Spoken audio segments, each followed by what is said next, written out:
శుక్రవారం 10వ తరగతి పరీక్షలు సూర్యాపేట జిల్లాలో 67 కేంద్రాలలో ప్రారంభం కాగా సూర్యాపేట పట్టణంలోని నంబర్ 1 గవర్నమెంట్ హై స్కూల్లో అలాగే జెడ్పీ గర్ల్స్ హై స్కూల్ను అదనపు కలెక్టర్ రాంబాబు తనిఖీ చేశారు. ఈ సందర్భంగా ఆయన మాట్లాడారు. శుక్రవారం 10వ తరగతి పరీక్షలు సూర్యాపేట జిల్లాలో 67 కేంద్రాలలో ప్రారంభం కాగా సూర్యాపేట పట్టణంలోని నంబర్ 2 గవర్నమెంట్ హై స్కూల్లో అలాగే జెడ్పీ గర్ల్స్ హై స్కూల్ను అదనపు కలెక్టర్ రాంబాబు తనిఖీ చేశారు.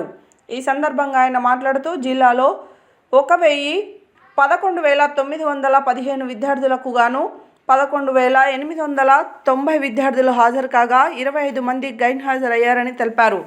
ఈరోజు జరిగిన పరీక్షకు ఎటువంటి మాల్ ప్రాక్టీస్ చేయబడలేదని, పరీక్షలు ప్రశాంతంగా సజావుగా నిర్వహించడం జరిగిందని అదనపు కలెక్టర్ పేర్కొన్నారు.